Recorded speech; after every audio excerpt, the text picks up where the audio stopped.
and welcome to Daily Mirror Live for another episode of our program, which is being broadcast live on YouTube as well as Daily Mirror Facebook. Today, we are going to discuss the role of young opposition politicians. And joining us on this program today is Rehan Jayawickrama, a working committee member of the Samagi Jana Balawegaya, and Dinouk Colombage, who is also a working committee member of the United National Party. Welcome, gentlemen, to the program. Thanks, Isran. Nice to be here.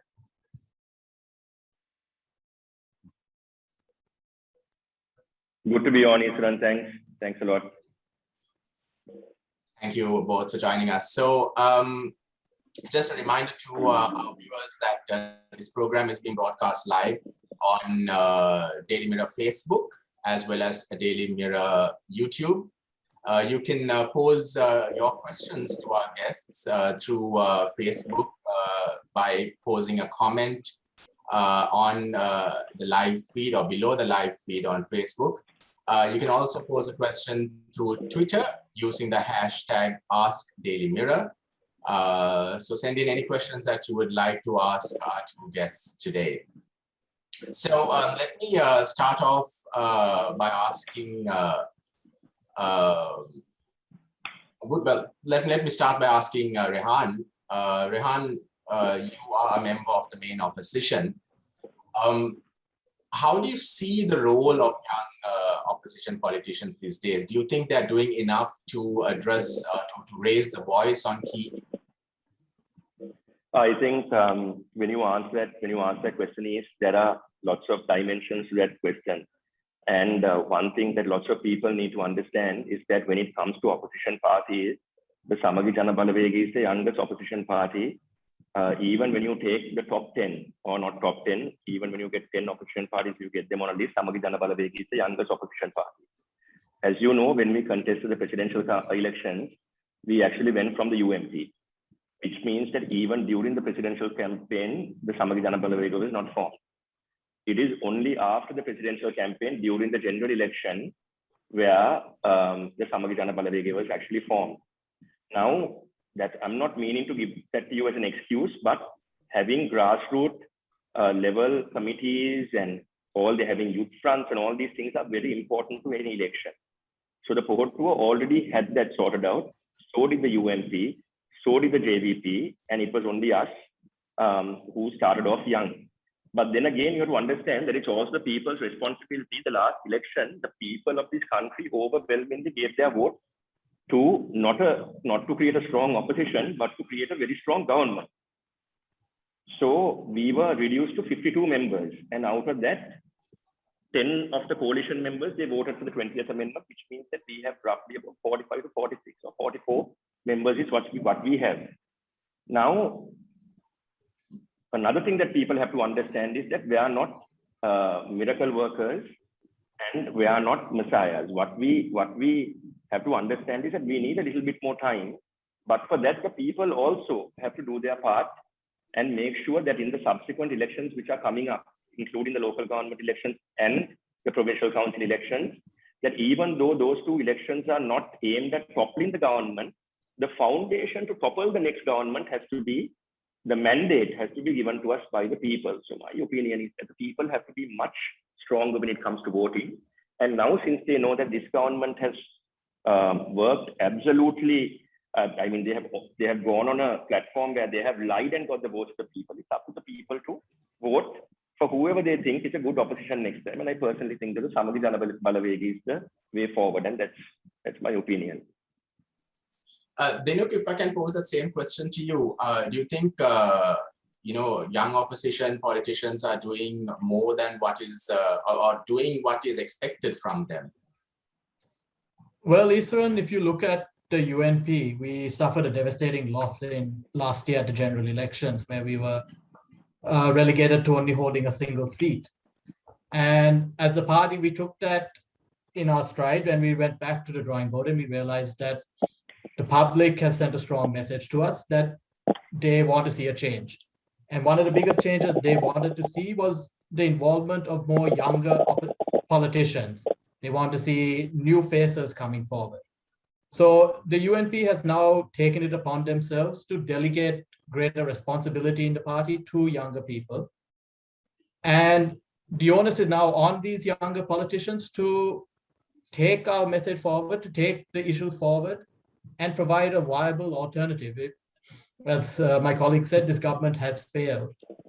But the public are now looking at another party who can come forward and solve the issues in the country. They're not just looking for opposition. So I feel that many of the younger politicians need to come forward. They need to present viable alternatives to the issues in the country. We're not seeing that right now. I think the political framework in the country is in a bit of a transitional stage. So the younger politicians are certainly, there are younger politicians on the stage, but whether they're doing enough, I think that remains to be seen. The opportunity is there. But in Parliament, we still see the same faces, don't we, Dinouk? Why aren't these faces changing? Well, I think that I think the voters have to give us that answer. When the UNP came forward in 2020, there was a whole host of new faces that were put forward, and the public decided to vote with the old guard, be it from the SJB, the SLPP, or the JVP. So the voters have a sense of responsibility also to give the space for the new younger politicians to come forward and prove their worth. Rehan, what should the party leaders be doing to give more space and let young people, young politicians come forward and let their voices heard and give them a better place on the stage? Right now, sorry, I call you East, your pet name is East, I'll call you Eastern, make it a little bit professional, but Eastern, the Samagi Jana Balavege is actually, SJB is actually the first party where Mr. Honorable Imtiaz Bakir Marker put a private member's motion requesting to solidify 25% of the quota of any election to be given to youth. Now, whether that's ultimately passed in Parliament or not is not the question, but we have initiated it. So the way forward is that and I have to also tell you that the SJP right now has the most amount of young electoral organizers. For example, I'm 35 and I'm an electoral organizer in Valigam. I'm also the vice chairman of the SJB Youth. There are so many other electorates where we put young faces in. For example, Hiranya Hera from Nuwara Eliya, Samatka Ratnayaka from Monoragala. So I think we have a lot of new faces that are coming in. So it's up to not just the UMP or the SJB or the SLPP, but this requires cross-party consensus. So I think unless all the parties get together and say that, look, this is the amount of, this is the quota that we are going to give to the youth, nothing is going to happen. So I hope that the UMP, the single remaining UMP MP in Parliament right now, I hope him and also the SLPP will support us pass this private members motion where any national election will be guaranteed at 25% to quota. I think that to begin with, I think that's what we can start off with.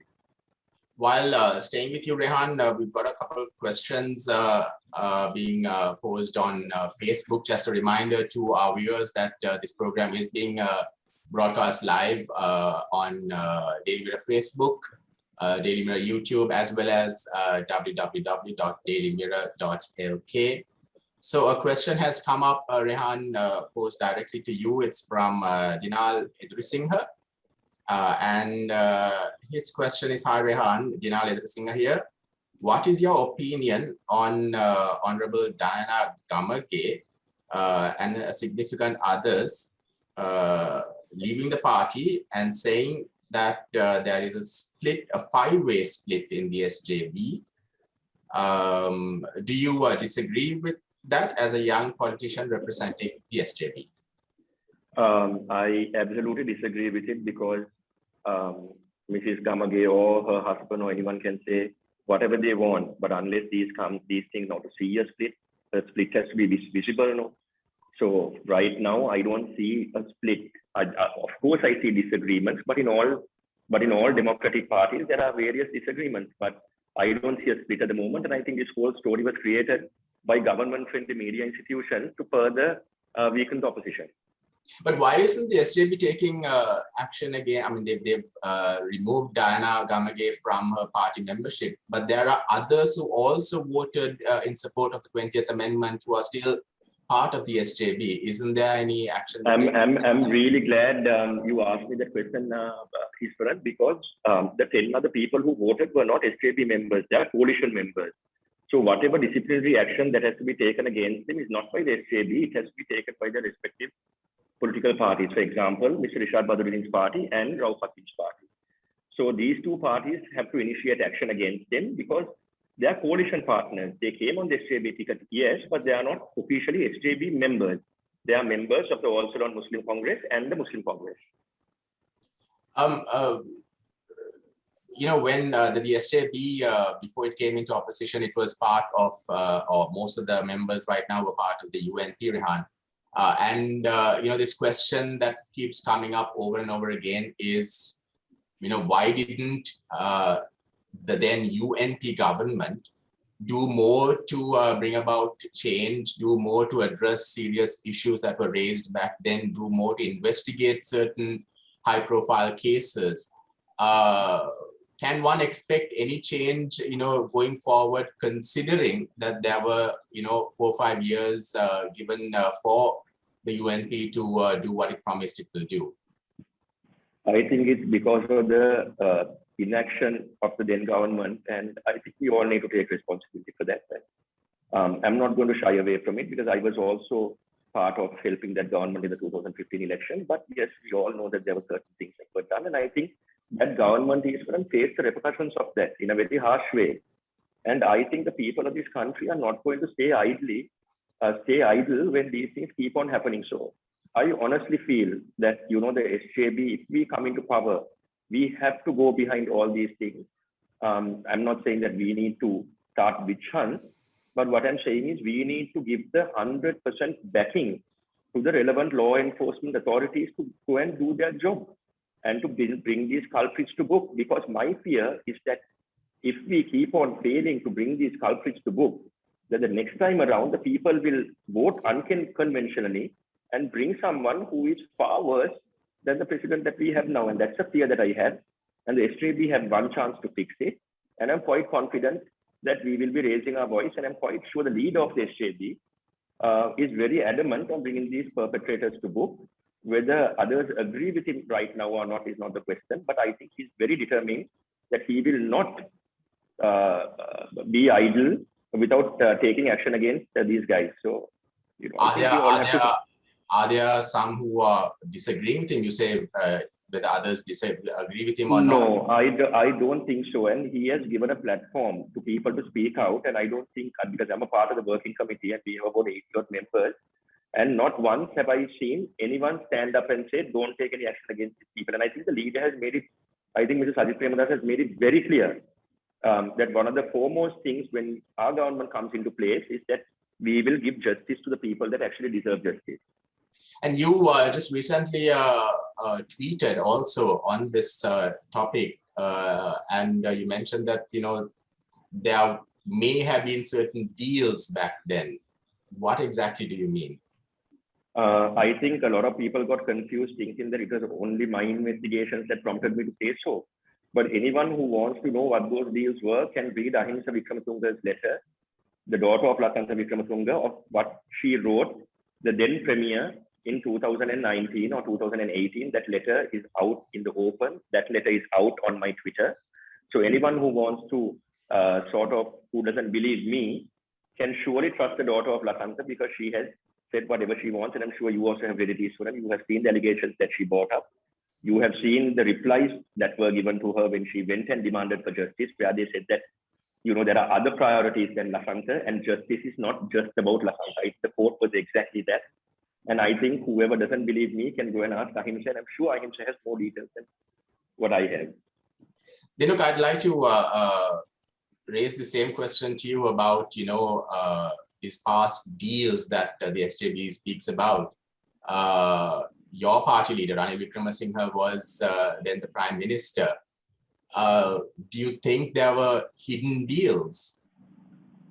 Thanks, Isran, for asking that question. I mean, this is something that has been put towards us a lot. And I mean, I have told people that if there is evidence of any deals, they have to come forward and present it to the relevant authorities and allow for the investigations to be held for those deals to come out. But we also need to understand what is the role of the politician in regards to these investigations to then decide whether deals were held or not. A politician is elected by the public. They're given a mandate. And in 2015, the mandate was to create independent institutions, to create an independent judiciary, an independent police force, and allow those institutions to carry out their duties, which was done in 2015, courtesy of the 19th Amendment.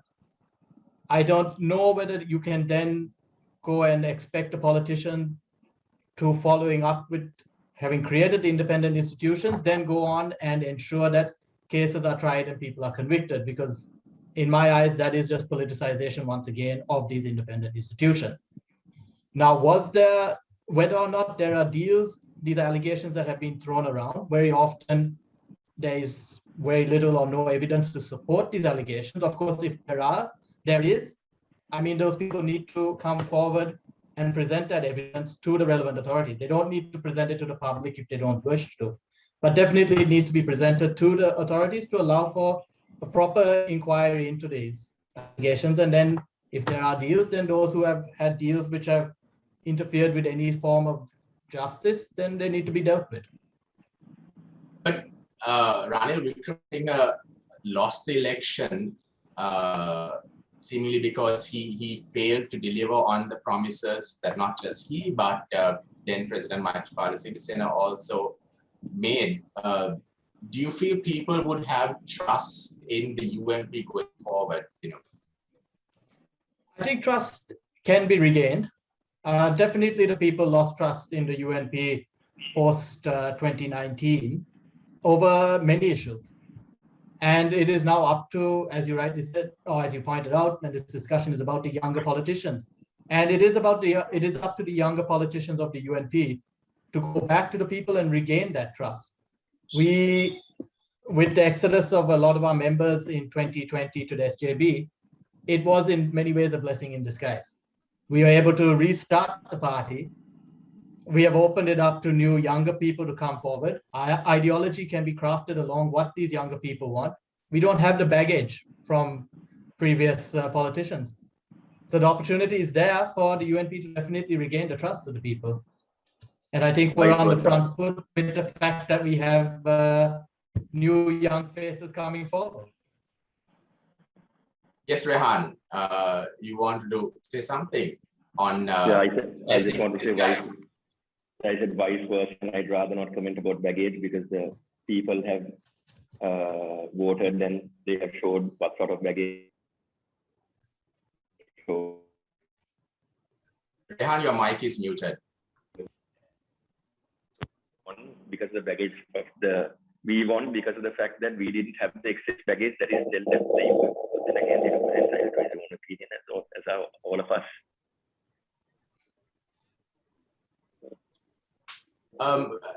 But Rehan, Sajith Premadasa was still part of the UNP back then. There's a lot that he could have done. He could have exerted more pressure. Was he just, running behind the leadership post, or was he really concerned about, the people's issues and getting solutions for the public? Eastern, if you can just give me about 2 minutes to answer this. I was 8 years old when Mr. Ranil Wickremesinghe became the leader of the UN. That was in 1994. I was roughly 8. Fast forward that I am 35 years old now. The UMP suffered an electoral defeat that put them below the JDP. They didn't have a single national. The only seat that they got, it is quite wrong for Dinouk to say that they had one seat because the seat that they got was not earned. It was a bonus. So having an opposition with one leader for so many years has not happened in, let alone developed nations, but in underdeveloped nations. Yes, I do understand that there is a criticism that Mr. Premadasa could have done more, but you can only play with the cards that you have or the cards that you are dealt with. You can't play with any more cards. And the UMP was run to a level where the only opportunity they had of giving this leadership to someone like Ruan or Navi And, they didn't do that. And they put Mr. Wickramasinghe back into parliament, but they said it was a party consensus. So there's only a little bit that could have been said or done at that time, is different, because Sajid was not the prime minister. Sajid was only the minister of housing. And also Sajid's deputy leadership in the UNP meant very little. So I understand all these criticisms if Sajid indeed had a lot of power. Being a minister itself, Israel doesn't give a person the power to overrule someone as powerful and someone as, I'm not going to go in insults, but someone as, let's say, level-headed or as Mr. Wickramasinghe. So it was very difficult for us to do politics, and that's why we split. So I think we all must accept collective responsibility.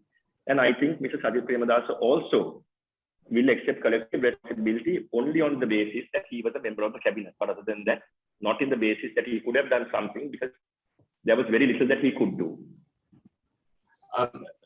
Dinouk, I want to just come back to you on the internal politics of the UNP. I mean, there was a lot being said back then about who should be leader, who should not be leader, and there have been calls for people like Rehan to take on the leadership post. Yet that has not happened.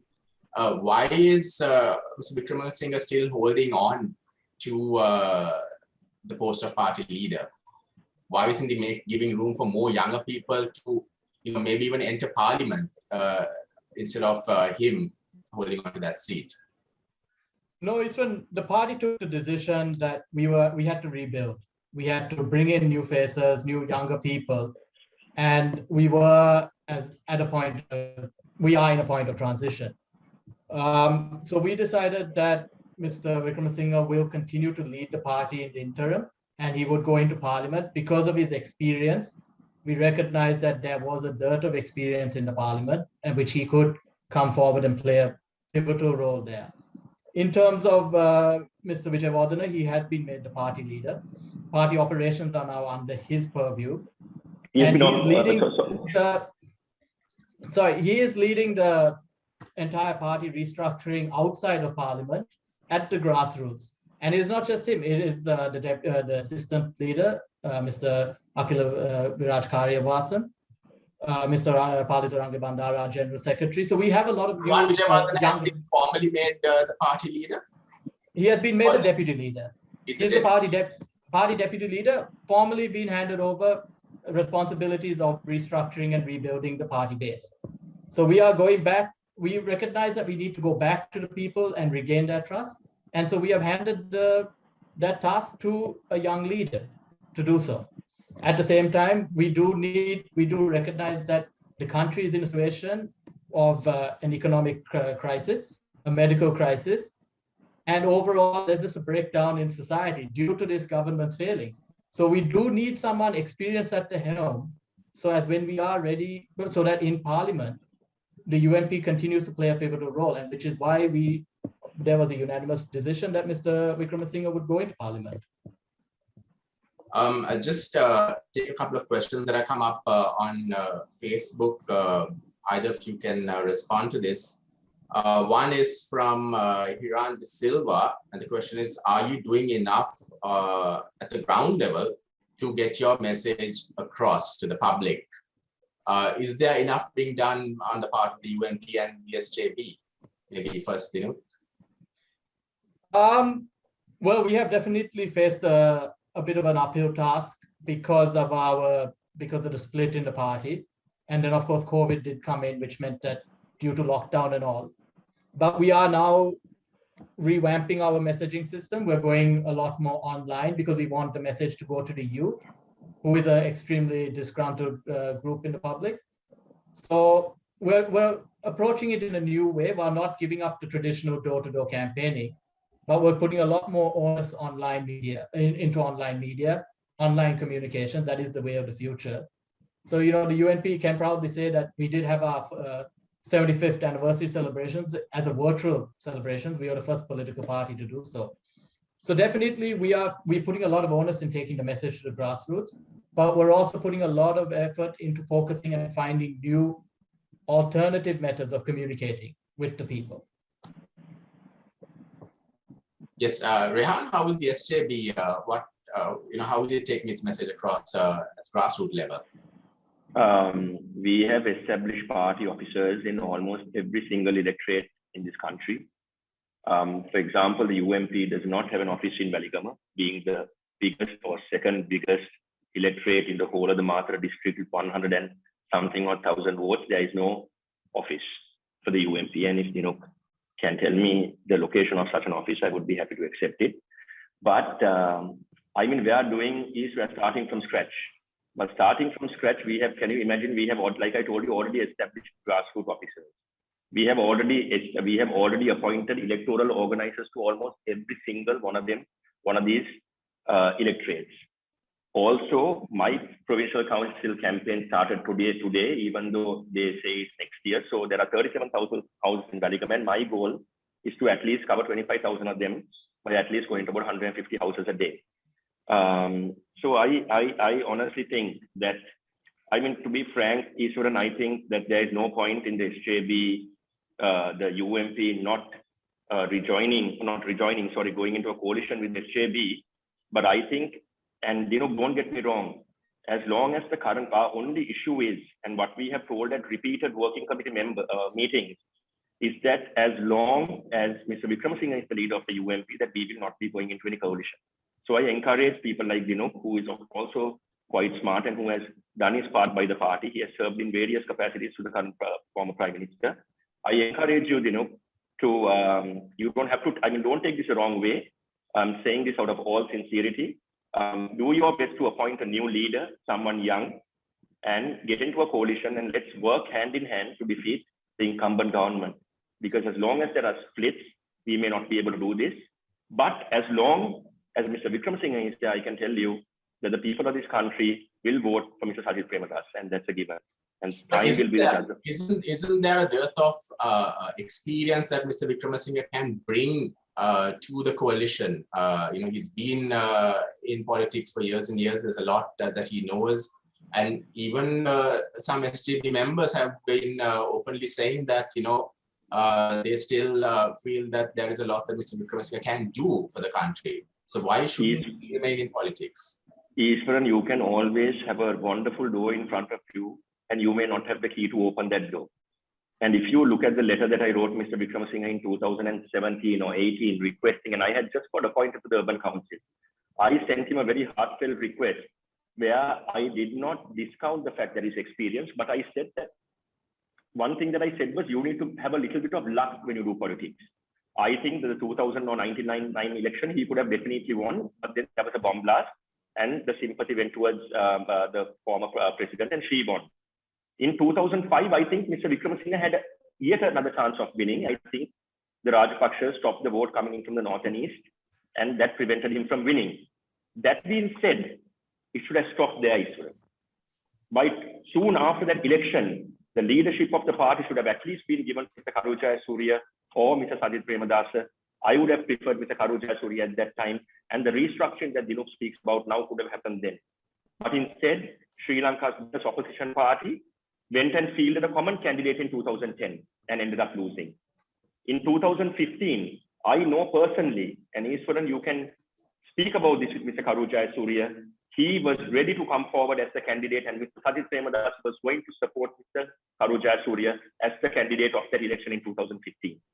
Instead, they went and created a common candidate, and I mean, what were they thinking? Did they really think that President Maithripala Sirisena will be a common president? Within 48 hours of him winning, he went and assumed control of the Sri Lanka Freedom Party. So these are all gambles that they played, which have heavily affected the people of this country. And I personally believe that Mr. Wickramasinghe did those two moves, knowing the fact that if he loses the election, there is a clause within the UMP constitution saying that the president of the country automatically becomes the president of the UMP. And it has been proven again now by the fact that, I mean, yes, what is the need for an interim leader on whose party has lost elections from 1994? What is the point of an interim leader? So what I'm saying is all that experience doesn't matter, is that experience is being used to demolish a party that we all love. And there's no one that can say that I don't love the party because both my granduncles were heavyweights in that party long before Mr. Wickramasinghe entered politics. My granduncle Monty was a minister from the 1940s, 1950s, and my granduncle Ranjan was a minister and the general secretary from the 1980s. So I very well know what this party is about. I love this party, but sadly, if the party has been run down by someone, then we can't be part of that party. You know, Isran, if you don't mind me just jumping in here, Yeah. I think this is one of the biggest problems, and this is something that the young politicians need to change, is that once again, both myself and Rehan have got caught in a bit of a blame game, and we are not recognizing the bigger issues in the country right now. We're busy blaming either it's Mr. Sajid Premadasa or Mr. Jayawickrama for the woes of the opposition. We're not recognizing the simple fact that the reason the opposition is in the disarray that it's in right now is because we are not addressing the issues in the country. The public are facing extreme hardship on the economic side. Just last evening, the price of gas was doubled overnight with no warning whatsoever. Fuel prices are continually going up. Bread prices are going up. Cement prices are going up. The household economy is collapsing, and the opposition hasn't provided any viable alternative. They haven't been able to actually play the role of the opposition because we have got caught up fighting amongst ourselves while the government has been able to run scot-free. So, but what's the alternative that the opposition can offer? Yes, I mean, I wanted to come to the point on the blame game as well, you know, if that is what's required right now.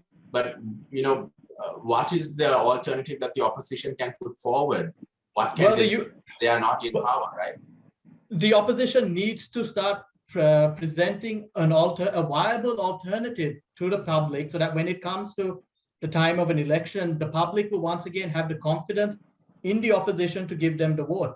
We need to be able to go to the public and present to them solutions to the problems they're facing, solutions that this government has been unable to present. Until that is done, the opposition will not come to power to implement those solutions. And that is what needs to happen right now. We can talk about restructuring, we can talk about who's to blame for the split in the UNP, but that's not going to solve the problems currently. And to be honest, I'm pretty sure most of the viewers today don't really care about the splits in the UNP and the problems between the UNP and the SJB. They're worried about where their next meal is coming. How are they going to afford their children's school education? Are their children going to be able to go to school? Are the teachers going to be in school to teach them? These are the bigger issues that we have to be dealing with. And as younger politicians, it's our responsibility to make sure that the opposition stays on message, that they continue to play their role as the opposition in presenting a viable alternative. Isran, if I can just jump into that for a minute. Look at we have to take into consideration when Dinouk says viable alternative. I would like to ask him, in a time of a pandemic, in a time where our voters who take part in demonstrations are being dragged and placed on 14-day quarantine, when all these things are happening and when the government is going full on against demonstrations and people exercising their free right, for example, with what's happening to Hejaz, and I mean, all of these things, Dinouk, I just want to ask you, what sort of alternative do you want us to present? Because, for example, the fertilizer issue, we are the only party that has gone to the Supreme Court, petitioning the Supreme Court to give the farmers back their fertilizer. And I mean, I'm not saying this organic thing, it doesn't work, but we have petitioned the Supreme Court. There have been multiple times that we have petitioned the Supreme Court against these things. So please enlighten me on what sort of viable alternative are you speaking about? What more do you want us to do at the moment? Well, we need to still go back to the public and actually present our message to them clearly, to show them if we talk about the fertilizer issue, for example, petitioning the Supreme Court, well done if you all have. I don't know what the legal jurisdiction is, so I'm not going to comment on that. However, is banning chemical fertilizer overnight a good move? No, it's not. It has left a lot of farmers, including myself, in grave strife. However, is it moving towards organic fertilizer? Yes, that's a good move, but it needs to be done in a systematic way. There are many farmers out there who also agree that organic fertilizer is the future. However, we need to then come forward and present that alternative and say, no, look, the government needs to stop what they're doing right now, banning it wholesale because it has failed, and instead present an alternative plan as to how can we move towards implementing organic fertilizer in the country. Simply going to court and all, I mean, that's all well and good. That is the role of the opposition. But unless the public is aware of what can be done instead, we're not going to be successful. Because at the end of the day, the voters want to see, they want to have a reason to give the vote to the opposition. You know, now, for example, the opposition leader has visited many areas and met many farmers. He has done so in Anamadua a few days ago. He visited Tissamaharama. He went to some places in Hambantota. He has already asked us, electoral organizers, to organize meetings for him to come and meet the farmers. So what I'm saying is now, these are the things we are doing, Dinouk, and these are the things we are doing. But I just want to ask you all, who in your party to this day has gone and listened to these farmers' problems? You know, Rehan, there are our members who are also moving on the ground. I mean, as I said, this no, is... Dinouk, I just want to know, I mean, who No, but is Sajid Premadas also playing a media game here? I mean, we see him meeting the farmers and the others as well. But is this just for the spotlight, or is he actually, you know, pushing for solutions? The thing is, Iswaran, when the leader of the opposition, who's the fourth most constitutionally powerful person in this country, which is the area to visit farmers, there absolutely has to be a media presence, whether we like it or not. Because private media channels, including, I'm sure you know, Iswaran, they send out their reporters when they know the opposition leader is coming. So unless the opposition leader brings out media awareness to this, there is no way for the rest of the country to know. And that's why I'm telling Dinouk that he went to Anamadua. I don't know that. Now, I wouldn't have known that he went to Anamadua if I didn't watch the news. So there has to be a level of media presence that has to be there when he's there. So I think he's doing both. We shouldn't remember the fact that he is the only grassroots politician who has ever beaten Mahinda Rajapaksa at his election in 2002 in Hambantota. He has constantly gone away from his comfort zone and won Hambantota continuously from the UMP from the year 2000 onwards. So what I'm saying is some sort of credit has to go to the man for doing what he's doing. And yes, there are sometimes, and another thing we have to understand is that there are 2-3 very important media channels that are working 100% for the government. And what the people are seeing is only what they see on 1 or 2 channels, whereas the rest of the channels are all based on a government agenda. So the reason I asked Dinouk was because when he said we have to present a viable alternative, I said, yes, he is going. He is meeting them. He is getting us to meet them. But what I want to say is that the UMP also has a media presence. They also have their media network, but I have not seen one day where they have gone to discuss these farmers' issues. So I think as long as the UMP figures out that they too are part of the opposition, and they too also have to do their part, even though they have one member in parliament, how is this going to go forward? Because they can't. Why can't Rehan, coming back to this whole blame game and blaming each other, blaming the government, blaming the other party?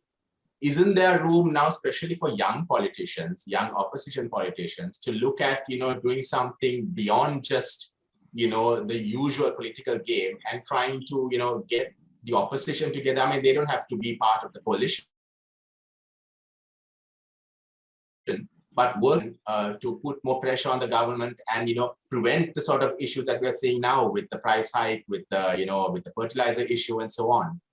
Iswaran, it's very difficult to have not play the blame game, because each time the UMP talks about the SJB doors being open to them, they go ahead and fire all our local government members who have even I lost my post because of the fact that, I mean, if you're looking at reconciliation within a group as opposition party, everyone has to work together. This can't just be done by the SJB. But I do agree, and I agree with you 100%, Iswaran, that there has to be a lot more output coming from the youngsters. And I see that happening more often, because where would you have done this chat, even on what you're doing on Zoom now, with 2 young politicians such as me, myself, and Dinouk? It would have never been a possibility before. But now more and more the youth of this country are speaking up. More and more people like Dinouk also have their following. People like me have their following, have a certain following. So I think we can't expect things to happen overnight. And I want to bring this when you spoke on technology. This is something that is being mentioned even right now on our Facebook page as well. If the opposition is using technology effectively enough, especially young opposition politicians, using technology effectively enough to get the message across to the public and push for solutions. Either when you look at my page, sorry, Dinouk, I'll let you go, Dinouk. Sorry, I took most of the time. Dinouk, your turn now. No problem. No, so I think, yeah, I think definitely a lot of the younger politicians are now resorting to the use of social media. I mean, we have now, due to COVID, we've actually brought in Zoom meetings, and all our district meetings are now carried out over Zoom. And it's very interesting to see that outside of Colombo, in places like Monaragala, Matara, that it is still the old brigade, the old activists of the party. That's the, the real heart and soul of the party are logging into Zoom. Their kids are helping them log in.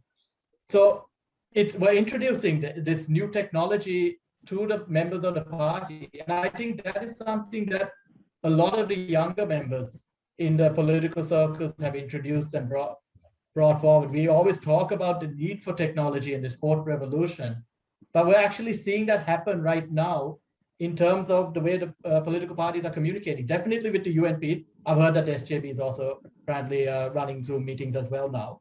So definitely that technology is being brought forward, and that I think can be laid squarely at the feet of the younger politicians. But is the opposition using social media more effectively, like Twitter and Facebook? Because that is where most of the young people are, and eventually you will be targeting these younger, voters to win votes, right? Yeah, I mean, this is an evolving game day by day. There's definitely shortcomings in the use of social media by the political circles. We're stuck in the old ways of, posting a picture or posting a comment, something like that. So this is something that we are also going back to the drawing board. We're looking at. Definitely, it's not moving as fast as we would like, but social media is now being given, definitely from the terms of the UNP, social media is now our main focus. I have to agree with on all the things he said, whether I like it or not. And I think we need to up on the social media game. And I think there's a serious deficiency when it comes to social media presence on Twitter. And I hope to bring that up at the working committee with the leader, saying that we need much more youth on social media, because it's only then that this new generation will follow us. Otherwise, it's not possible. So I do agree with the points that he mentioned.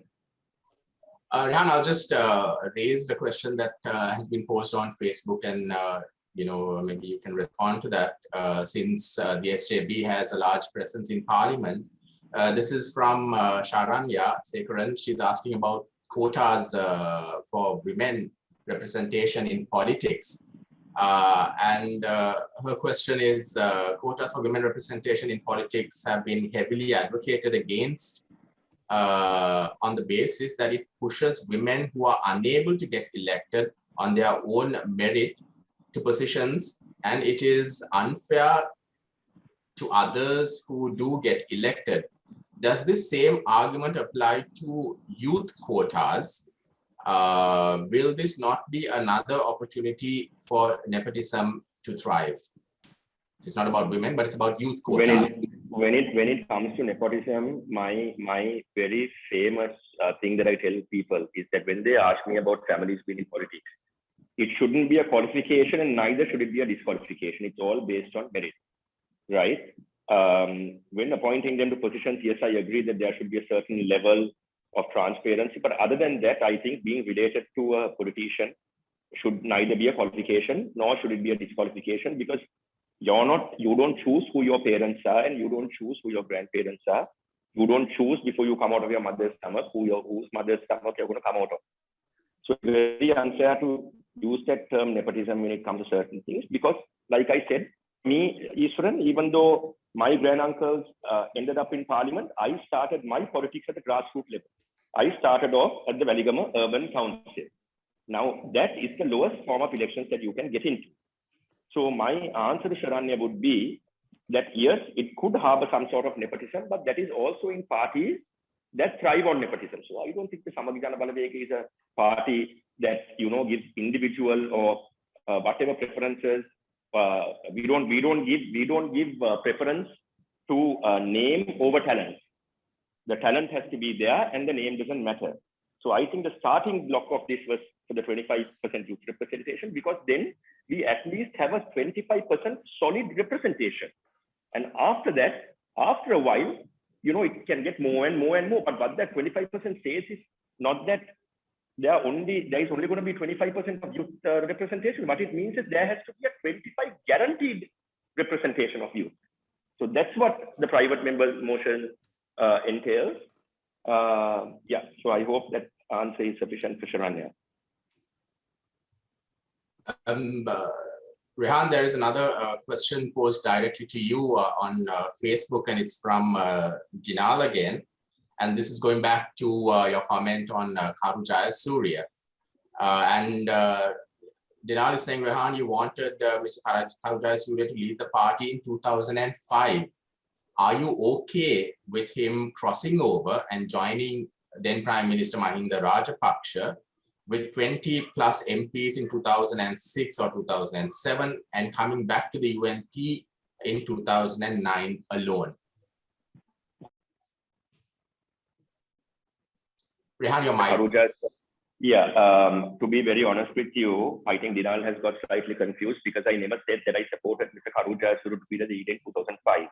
What I said was that I agreed and I supported Mr. Karu Jayasuriya to be the candidate in either 2010 or 2015.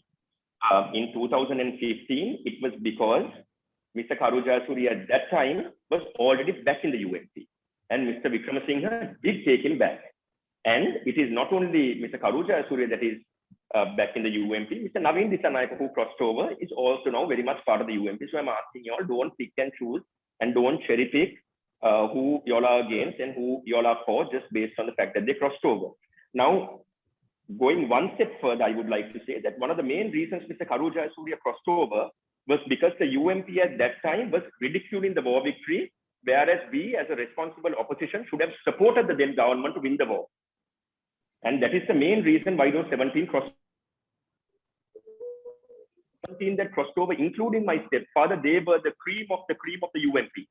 There was Mr. M.H. Mohammed, there was Mr. G.L. Piri, Mano Vijayaratne, my stepfather, there was Mr. Gamini Lokuge, there was Mr. Mahinda Samarasinghe, there was Johnston Fernando, there was Dayasiri Jayasekara. Now, these were the top tier of the UMP. And the only thing they requested for leadership change. And when that leadership change is not given, Iswaran, how do you go among the grassroots to get support? So what I'm saying is, yes, they didn't cross over. Them crossing over was not, in my opinion, a wise thing that they did, but they had no choice. What choice did they have? Dinouk, again, I want to come back to the question about, why can't the opposition, do more? Why can't young opposition politicians do more to address some of the core issues?